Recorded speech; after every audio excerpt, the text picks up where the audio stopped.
Hello viewers, welcome to UK math academy. দেখো, আজকে যে টপিকটা নিয়ে আমরা আলোচনা করব সেটা হচ্ছে quadratic equation with one variable. তো আমরা কোয়াড্রেটিক ইকুয়েশনটা আমরা আগে জেনে নিই। দেখো, কোয়াড্রেটিক ইকুয়েশন দেখতে কেমন হয় না, কোয়াড্রেটিক ইকুয়েশন হয় a x square b x plus c is equal to zero. এই টাইপের দেখতে আমাদের কোয়াড্রেটিক ইকুয়েশন হয়। এবার এটাকে quadratic equation with one variable বলার কারণটা কি? দেখো, এক্স এর হাইয়েস্ট পাওয়ার কত আছে বলো? এক্স এর হাইয়েস্ট পাওয়ার 2, তার জন্য এটাকে কোয়াড্রেটিক ইকুয়েশন বলা হয়। যদি তুমি প্রশ্ন যদি এক্স এর হাইয়েস্ট পাওয়ার যদি 3 হয়, তাহলে আমার কি রকম দেখতে হবে? ধরো এই ধরনের টাইপের ইকুয়েশন দেখতে হবে, এটাকে বলবো তখন কিউবিক ইকুয়েশন। যদি এক্স এর হাইয়েস্ট পাওয়ার যদি 1 হয়, তখন এটাকে বলা হয় লিনিয়ার ইকুয়েশন। ওকে, তাহলে এক্স এর হাইয়েস্ট পাওয়ার যদি 1 হয় তাহলে লিনিয়ার ইকুয়েশন বলবো। এক্স এর হাইয়েস্ট পাওয়ার 2 হলে এটাকে কোয়াড্রেটিক ইকুয়েশন বলবো। 3 অর্ডার যদি হয় তাহলে কিউবিক ইকুয়েশন বলবো। এবার প্রশ্ন হচ্ছে, এই যে দ্বিঘাত সমীকরণ আমরা লিখছি, এই দ্বিঘাত সমীকরণে কতগুলো রুট পাওয়া যাবে, কতগুলো বীজ পাওয়া যাবে? দেখো, যদি এক্স এর হাইয়েস্ট পাওয়ার যদি 2 হয়, তাহলে এই সমীকরণে দুটো বীজ পাওয়া যাবে। কটা বীজ পাওয়া যাবে? না, দুটো বীজ পাওয়া যাবে। যদি এক্স এর হাইয়েস্ট পাওয়ার 1 হয়, তাহলে এখানে একটা রুট পাওয়া যাবে। আর যদি হাইয়েস্ট পাওয়ার 3 হয়, তাহলে 3টে রুট পাওয়া যাবে। তার মানে এটাও বুঝতে পারলাম যে একটা দ্বিঘাত সমীকরণ যত অর্ডারের হবে তার ততগুলো রুট পাওয়া যাবে। বুঝতে পেরেছো? এবার এই যে কোয়াড্রেটিক ইকুয়েশন আমরা লিখেছি, এটাকে ওয়ান ভেরিয়েবল বলার কারণ কি? ওয়ান ভেরিয়েবল মানে দেখো শুধুমাত্র এক্স আছে, তার জন্য এটাকে বলা হয় ওয়ান ভেরিয়েবল। যদি আমি given example, suppose a x plus b y plus c is equal to zero. এটা দেখো একটা linear equation with two variable, যেহেতু এক্স অ্যান্ড ওয়াই রয়েছে এখানে, তার জন্য এটাকে বলা হয় টু ভেরিয়েবল ইকুয়েশন। ওকে, তাহলে এটা বোঝা গেল যে একটা ইকুয়েশন কোয়াড্রেটিক ইকুয়েশন কখন বলা হবে এবং তার কতগুলো রুট থাকবে। না, যদি কোয়াড্রেটিক ইকুয়েশনে যত অর্ডারে ইকুয়েশন হবে তার ততগুলো রুট পাওয়া যাবে। বুঝতে পেরেছো? এবার এই যে কোয়াড্রেটিক ইকুয়েশন, আমি ধরো এখানে লেখা হবে condition A not equal to zero. আচ্ছা বলো তো, এ নট ইকুয়াল টু জিরো কেন? যদি এ নট ইকুয়াল টু জিরো না হয়, তাহলে কিন্তু দ্বিঘাত দ্বিঘাত সমীকরণ হবে না। কেন বলো তো? যদি এইটা যদি এটা জিরো পুট করে দাও তুমি, তার মানে এটা যদি জিরো হয়ে যায়, তার মানে তো এই টার্মটা তোমার জিরো হয়ে গেল, তাহলে শুধু এটা পড়ে থাকবে, তাহলে এটাকে কোয়াড্রেটিক ইকুয়েশন হলো না। বুঝতে পেরেছো? তাহলে এ নট ইকুয়াল টু জিরো অবশ্যই তোমাকে কন্ডিশনে দিতে হবে। এবার এই যে কোয়াড্রেটিক ইকুয়েশন আমরা বলছি a x square plus b x plus c is equal to zero, এই ইকুয়েশনটাকে সমাধান করার জন্য আমাদের একটা সিধা আচার্যের সূত্র আছে। কিভাবে লিখবো? না, x is equal to minus b plus minus root over b square minus 4ac divided by 2a। এটা হচ্ছে আমাদের শ্রীধর আচার্যের সূত্র। এই শ্রীধর আচার্যের সূত্র এখানে প্লাস মাইনাস দেওয়ার কারণটা হচ্ছে যেহেতু এক্স এর ভ্যালু 2 আছে হাইয়েস্ট পাওয়ার, ঠিক আছে, তার জন্য দুটো রুট পাওয়া যাবে। তাহলে দুটো যদি রুট পাওয়া যায়, একটা রুট আমি বললাম আলফা আর একটা বললাম বিটা। তাহলে আলফাটাকে লিখবো কিভাবে? আলফাটাকে লিখবো minus b plus root over b square minus 4ac divide by 2a। আর একটা লিখবো বিটা, যেটা minus b minus root over b square minus 4ac divide by 2a। বুঝতে পেরেছো? এবার প্রশ্ন হচ্ছে, তাহলে কি এই দুটো রুট দিয়ে কি দ্বিঘাত সমীকরণ তৈরি করা যায়? একটা দ্বিঘাত সমীকরণে যদি মনে করো আলফার বিটা দুটো বীজ হয়, তাহলে আমি সেই সমীকরণটা কি করে তৈরি করব? না, তৈরি করব এক্স স্কোয়ার মাইনাস বীজ দুটি যোগফল, বুঝতে পেরেছো, ইন্টু এক্স প্লাস বীজ দুটো গুণফল সমান জিরো। এইভাবে কিন্তু আমি দ্বিঘাত সমীকরণ তৈরি করতে পারি যদি সমীকরণে আলফার বিটা দুটো বীজ বলা থাকে তাহলে। ঠিক আছে, এবার এই যে সমীকরণ একটা খুব ইম্পর্টেন্ট একটা টপিক। এই যে আমরা লিখলাম b square minus four a সমান জিরো, এই b square minus four ac এর ওপর আবার তিনটে কন্ডিশন আছে। এটা যদি জিরো হয়ে যায়, বি স্কোয়ার মাইনাস ফোর এসিটা যদি জিরো হয়, তাহলে সমীকরণটা হয় বাস্তব ও সমান হয়ে যায়। বুঝতে পেরেছো? যদি এই বি স্কোয়ার মাইনাস ফোর এসিটা যদি মনে করো যে ধরো গ্রেটার দেন জিরো হয়, ঠিক আছে, তাহলে সমীকরণটা কি হবে? বাস্তব হবে কিন্তু অসমান হবে। ঠিক আছে, আবার যদি লেস দেন জিরো হয়, তাহলে সমীকরণে কোনো কিন্তু বীজ থাকবে না। বুঝতে পেরেছো?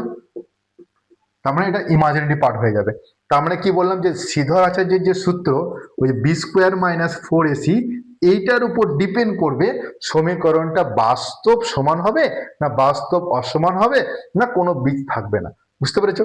এটা হচ্ছে এখানকার জায়গা। এবার আমরা যেটা আসি, যে এই যে সমীকরণ আমরা লিখলাম, ঠিক আছে। এই সমীকরণে দেখো আমাদের একটা বলে যে এক্স স্কোয়ারের সহগ কত হবে, এক্স স্কোয়ারের সহগ কত। দেখো এক্স স্কোয়ারের সঙ্গে যেটা গুণ হয়ে আছে সেটাই এক্স স্কোয়ারের সহগ, তাহলে এখানে হচ্ছে এ। আমি যদি বলি এক্স এর সহগ কত, তাহলে বলবো আমি বি। আমি যদি বলি এক্স টু দি পাওয়ার জিরোর সহগ কত, তাহলে আমি বলবো সি। আচ্ছা x to the power zero ব্যাপারটা বলি একটু। দেখো a x square b x plus c x to the power zero is equal to zero লিখতে পারি আমি। এবার x to the power zero মানে কিন্তু ওয়ান, ঠিক আছে। X to the power zero মানে ওয়ান। এবার আমাকে বলো তো x to the power zero যদি ওয়ান হয় তাহলে আমার যে কোনো রিয়েল নাম্বার বা যে কোনো ভেরিয়েবলে পাওয়ার যদি জিরো দেওয়া হয় তাহলে ওয়ান হবে। তাহলে আমি যদি বলি 25 টু দি পাওয়ার জিরো তাহলেও ওয়ান হবে। আমি যদি বলি 100 টু দি পাওয়ার জিরো তাতেও কিন্তু আমার ওয়ান হবে, ঠিক আছে। তার মানে ভেরিয়েবল হোক বা রিয়েল নাম্বার হোক তাহলে পাওয়ার জিরো মানে কিন্তু তার ভ্যালুটা ওয়ান হয়ে যাবে, ঠিক আছে। এরপরে আমরা যেটা আসবো সেটা হচ্ছে সলিউশনে চলে আসি। খুব ইম্পর্টেন্ট একটা কোশ্চেন দেখো, কে এর কোন মানের জন্য যে ইকুয়েশনটা আমি লিখেছি, কে এর কোন মানের জন্য যে ইকুয়েশন লিখেছি 7x স্কোয়ার প্লাস কে এক্স মাইনাস 3 ইজিক্যাল 0, এই যে সমীকরণ লিখেছি সমীকরণে একটা বীজ 2/3 বলেছে। একটা বীজ 2/3 বলার মানে হচ্ছে যে এক্স এর একটা মান কিন্তু আমার এক্স এর একটা মান কিন্তু 2/3 আমার বলা আছে, একটা বীজ মানে একটা রুট কিন্তু আমার বলা আছে। তাহলে বলেছে কে এর কোন মান, তার মানে যদি এক্স এর যদি একটা রুট যদি 2/3 হয় তাহলে এটাকে পুট করে দাও 7 2/3 তার whole square plus K into 2/3 minus 3 is equal to 0। বুঝতে পারছো, যেহেতু এইটা এই ইকুয়েশনে একটা রুট তাহলে অবশ্যই এই রুটটা এই ইকুয়েশনটাকে স্যাটিসফাই করবে, দিয়ে আমরা কে এর ভ্যালুটা বের করব, ঠিক আছে। 7 ইন্টু এটা 4/9, ঠিক আছে। আর এটা হবে কত 2k/3 মাইনাস 3 ইজিক্যাল টু 0। এবার তুমি বলো এখানে যদি 9 তুমি এলসিএম করে নাও তাহলে কত 4 7 বলো 28, 3 3 9 তাহলে 3 2 6k মাইনাস 3 9 27 ইজিক্যাল টু 0। তার মানে 27 মাইনাস 28 মানে 1, 6k ইজিক্যাল টু 0। তার মানে তুমি কে এর ভ্যালু পেয়ে গেলে -1/6। বুঝতে পেরেছো, তাহলে কে এর ভ্যালু -1/6। তাহলে কে এর ভ্যালু -1/6 এর জন্য এই সমীকরণে কিন্তু একটা বীজ 2/3 হবে। বুঝতে পেরেছো, চলো নেক্সট কোশ্চেনটা দেখি এবার কি বলছে। নেক্সট কোশ্চেনটা বলছে যে এক্স প্লাস এ আর এক্স মাইনাস এ, খুব ইম্পর্টেন্ট একটা সমাধান, -5x plus a by x minus a plus 6 is equal to 0। দেখো এই দুটো টার্ম কিন্তু আমার একই রকম, তাহলে এটাকে আমি কি করে সমাধান করব না, এইটাকে আমি ধরে নিচ্ছি একটা value p is equal to x plus a by x minus a আমি ধরে নিলাম। তাহলে এটা কত হবে p square minus 5p plus 6 is equal to 0। তুমি এটাকে মিডল টার্ম করে দাও, মিডল টার্ম করলে কত হবে p minus 3 p minus 2 equal to 0 হবে। কেন এটা হবে আচ্ছা আমি ভেঙে বলে দিই একটু। দেখো এখানে দেখো P square minus 3p minus 2p এই দুটো যোগ করলে দেখো এটা হবে, আর এই দুটো গুণ করলে দেখো লাস্ট টার্মটা হবে, এটা মিডল টার্মের ফ্যাক্টর। বেশ, তাহলে p মাইনাস 3 হয়ে গেল আর এখানে হবে p মাইনাস 2 ইজিক্যাল টু 0। তার মানে তোমার অ্যান্সার কত হলো p ইজিক্যাল টু একটা 3 হয়ে গেল আর p ইজিক্যাল টু 2 হয়ে গেল। এবার p এর মান তো আমার জানা আছে, কনসিডার করে নিয়েছি, তাহলে এখানে বসিয়ে দাও x plus a by x minus a equal to 3। তার মানে তুমি x এর ভ্যালু কত পাবে, এটা বলো 3/1, তাহলে 3x minus 3a is equal to x plus a. তার মানে তুমি পাবো 3x মাইনাস এক্স মানে 2x আর এটা হচ্ছে 4a x is equal two 2a। এটা কেটে গেল 2 2 4, তাহলে x ইজিক্যাল টু 2a একটা ভ্যালু আমি পেয়ে গেলাম। বুঝতে পেরেছো। আবার যদি মনে করো তুমি ওই পির ভ্যালুটা 2 বসিয়ে দাও, তাহলে x প্লাস এ আর x মাইনাস এ ইজিক্যাল 2 বসিয়ে দাও, তাহলে 2x minus 2a is equal to x plus a. তুমি 2x মাইনাস x আর এদিকে হবে 3a, তাহলে x ইজিক্যাল টু একটা হলো 3a। তার মানে x এর দেখো হাইয়েস্ট পাওয়ার 2 ছিল, তার মানে এর কোয়াড্রেটিক ইকুয়েশন দুটো ভ্যালু পেলাম, একটা হচ্ছে x ইকুয়াল 3a আর x ইকুয়াল টু 2a। ঠিক আছে, চলো নেক্সট কোশ্চেনটা দেখি। দুটো কোশ্চেন সলভ করলাম আমরা, এবার 3 নম্বর কোশ্চেনটা আমরা সলভ করব। বলছে এই যে b minus c x square plus c minus a x plus a minus b is equal to 0 দ্বিঘাত সমীকরণে বীজদ্বয় যদি সমান হয়, আমরা আগে ডিসকাস করেছি যে বীজদ্বয় যদি সমান হয় তাহলে আমার কি হতে হয় বি স্কোয়ার মাইনাস 4ac টা কি হতে হবে জিরো হতে হবে, এটা কিন্তু আমার কন্ডিশন। তাহলে এখানে বলো বি স্কোয়ার কোনটা আছে বলো, তাহলে বলো এখানে আমরা ক্যাপিটাল লিখি b square minus four a c is equal to zero. তাহলে বির ভ্যালু বলো কোনটা, এটা হচ্ছে বি, তাহলে সি মাইনাস এ তার whole square equal to four a c. বলো এর ভ্যালু কত, বি মাইনাস সি, আর সির ভ্যালু কত বলো, এ মাইনাস বি। এইটা যদি হয় তাহলে আমাকে প্রমাণ করতে হবে two b is equal to a minus c, a two b is equal to a plus C.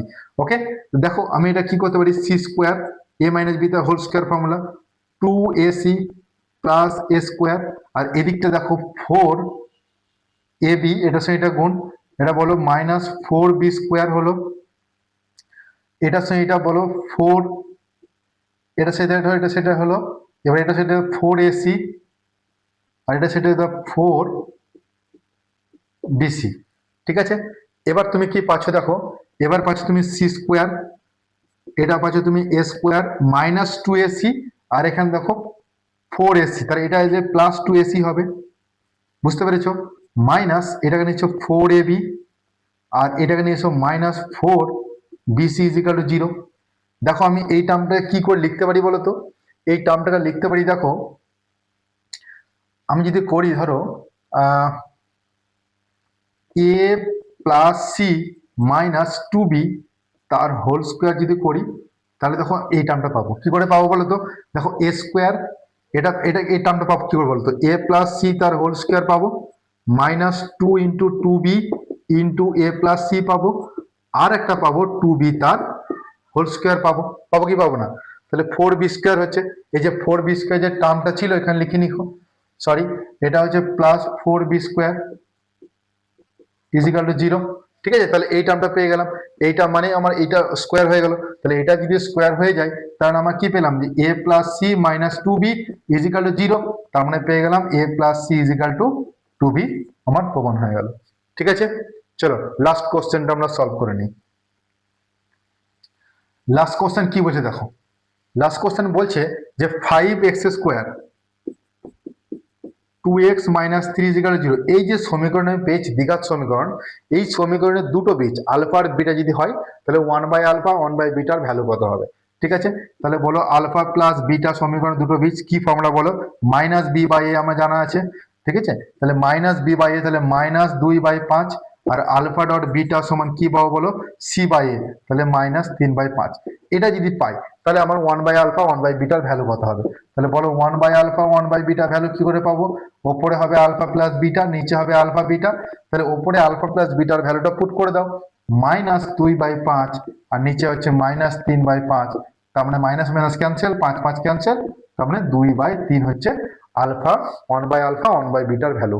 আচ্ছা, এইটা যদি তোমাদের অসুবিধা হয়, দেখো আমরা কি পড়েছিলাম দ্বিঘাত সমীকরণের দুটো বীজের যোগফল মাইনাস বি বাই এ, আর দুটো বীজের গুণফল ইজিক্যাল টু সি বাই এ, এটা আমাদের জানা ছিল।